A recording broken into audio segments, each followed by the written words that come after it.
Is there a way for us to navigate our own death and try to do so in our way, on our own terms, and yet still find a way to use our own death to help others around their suffering, their discomfort with the idea of death?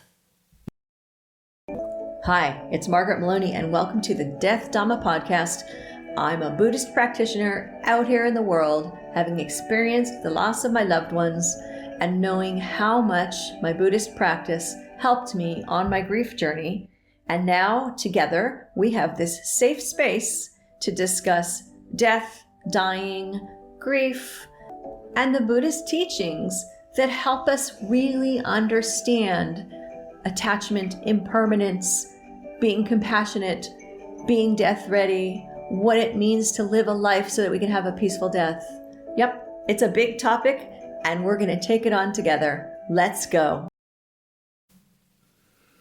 I'm sorry to have to announce that my cancer situation has developed not necessarily to my advantage. These are the words of Simon Boaz recently, and he was mimicking the way in which Emperor Hirohito acknowledged Japan's imminent defeat in World War II. As this is an understated, stoic way of speaking.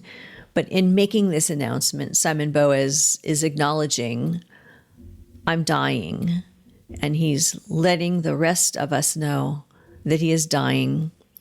And while he's going to die, hopefully, on his own terms within his disease, in his own way as he moves forward with his family, he's also reaching out to discuss death, knowing that this is a difficult, sensitive topic.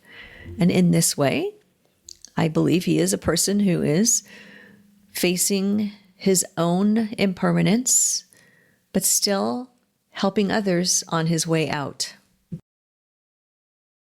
Today, I share with you some excerpts from A Beginner's Guide to Dying, as written by Simon Boaz. Simon learned in February 2024 that he had probably 6 to 12 months left to live due to terminal cancer.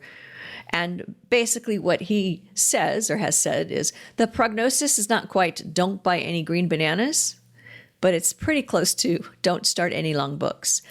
And the way in which he says that really characterizes the, I'll say, cheerful stoicism with which he's approaching his death and the way in which he's sharing his thoughts around life and death. And in this way, as he goes through his own journey towards impermanence, he is also using it to be of help and service to others. He has been, and still is, the director of Jersey Overseas Aid, and this is an organization that focuses on doing development work in countries such as Nepal, Ethiopia, Malawi, Zambia, and Rwanda, and also Sierra Leone. I believe they've also become involved with some work in the Ukraine. His approach to his upcoming death is not about what is missing or what has been missing from his life, but what he has already experienced. And this is such a helpful message for all of us because basically he's saying how lucky it is to have lived at all. Just for us to be born is like hitting the jackpot every day of the year. And although he is not specifically a Buddhist, that does line up with the teachings where the Buddha does remind us to make good use of this human life because it is with great fortune that we have been reborn in this human realm. He does acknowledge that the medical process let him down. I mean, it is unfortunate that one of his cancers, a throat cancer, went undetected until it was too late. And so he says, the medical process has let me down a bit, but I resolved not to live with blame and anger. Blame isn't going to buy me a single extra day. All it's going to do is make me angry and sad and twisted in whatever time I have left. And so with those thoughts in mind, I'm going to now go into the letter. I'm not going to read the full letter. You can find it. You just use your favorite search to go look for A Beginner's Guide to Dying, and you'll find it. And I would just like to share some of what he says. So I'm starting off with where he says, so it seems I'm going to hop the twig, probably sooner rather than later, but many things give me comfort. the huge support and compassion which my wife and I have received from friends and neighbors and even strangers, my job running Jersey Overseas Aid, which I'm so lucky to love. I'm still working every day. But then he says, but sometimes I leave at 3 p.m. for a pint with someone because the rules are different in cancer land. And see, right there, what a way to combine the knowledge of dying with still living and partnering things that he enjoys doing. And so there are these 3 related thoughts I have again, which bring me joy and which I would like to share.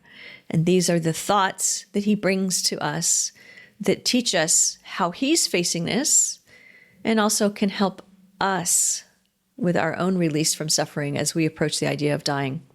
He says, first of all, I take comfort from the thought that I've had a really good, almost charmed life. I've dined with lords and billionaires, broken bread with the poorest people on earth, accomplished prodigious feats of drinking. I've allocated and for several years personally delivered at least 100 million pounds worth of overseas aid. I've been a Samaritan and a policeman, got off an attempted murder charge in Vietnam, which he says is completely trumped up, by singing karaoke.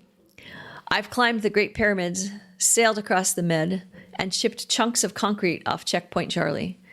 I've traveled extensively on 5 continents, sung in choirs on 3, and crossed borders with diplomatic immunity. I've seen whales and tigers and bears in the wild. I've seen airstrikes, rockets, and gun battles, the despair of the bereaved, and the vacant stares of the ethnically cleansed. I've rolled a car, been shot in the leg, and pulled one of my own teeth out. Ouch. The Times has printed 8 of my letters, and I've recently Vanity published an exceptionally rude poem about cyclists. So let's just stop there. Hey, I get it. You know what? I haven't climbed the Great Pyramid. I may or may not. I haven't accomplished all of these things that he has accomplished, but let's just stop because all of us in our own lives, in our own way, have accomplishments and have lived and we have loved and we've had things that have made up the quality of our lives. And so what he's doing here, even though he does accuse himself of boasting a little bit, is he's saying, look at this life that I've lived. And what a great thing for each of us to do. Look at the life that we have lived. Examine what has brought us joy and love and how we've brought joy and love to others. He says, most of all, I have loved and been loved. I'm cocooned in the stuff. My cup overfloweth. At 46, I've lived far longer than most of the humans in the 300,000-year history of our species. So have you, probably. And if the book of my life is shorter than many modern people's, it doesn't make it any less of a good read. So it's not about longevity. It's about quality. And he even said, he goes on, length and quality are not correlated in lives any more than they are in novels or films. I love how he says this. So carpe that diem and keep it carped. Enjoy the tiny ways you can make other people a little happier. That's part of our theme this season, right? Is people who are helping others with the release from suffering. Enjoy the tiny ways. Again, every day there's a way that we might be able to help someone with their suffering, even if we don't know it. Okay, his second comforting thought. Nobody knows whether there's a God or an afterlife, but it seems unlikely to me that our existence is merely a brief and random flash of consciousness between 2 eternities of nothing. A benevolent creator strikes me as no more far-fetched than the latest efforts of physics to make sense of our world. For example, that volume is illusory and that the universe is really a hologram, or that there are infinitely many universes all existing in parallel.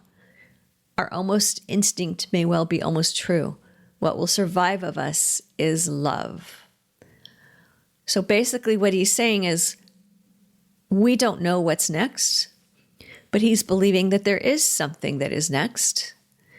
What will survive of us is love. Again, he's not claiming Buddhism at all, but when I read what will survive of us is love, in my mind, in a way, I link that to karma. Not because it's 100% of a match, because it is not, right? Our karma is made up of our past actions, right? And our current actions, which shape where we're going. Karma rises and ceases for us in this lifetime and across other lifetimes. But the development of positive karma really stems down to our intentions and our behaviors, and we definitely want them to be for the good of others. Okay, and then he says, finally, the thought I keep coming back to is how lucky to have lived at all. Again, I'm going back to the Buddhist thoughts on how lucky we are to be in this human realm and how rare it is to be in this human realm. To exist is to have won the lottery. In fact, there are so many bits of extraordinarily unlikely good luck that have occurred just for us to be born. It's like hitting the jackpot every day of the year.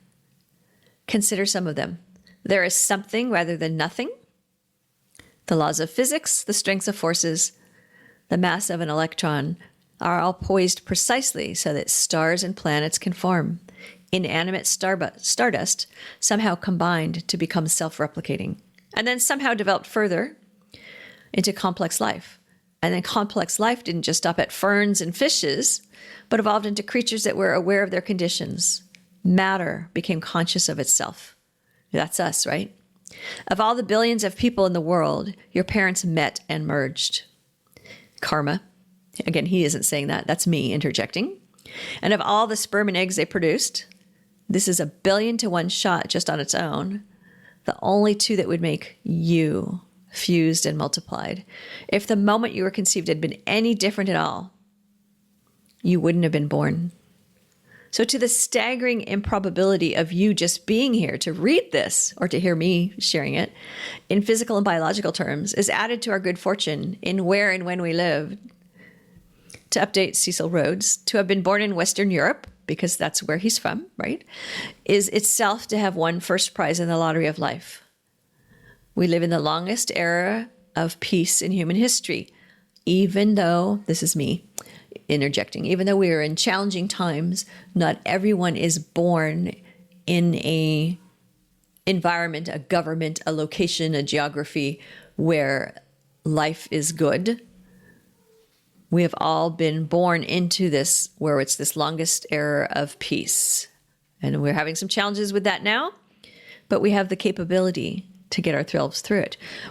Back to what he says, we also live in an age of extraordinary abundance.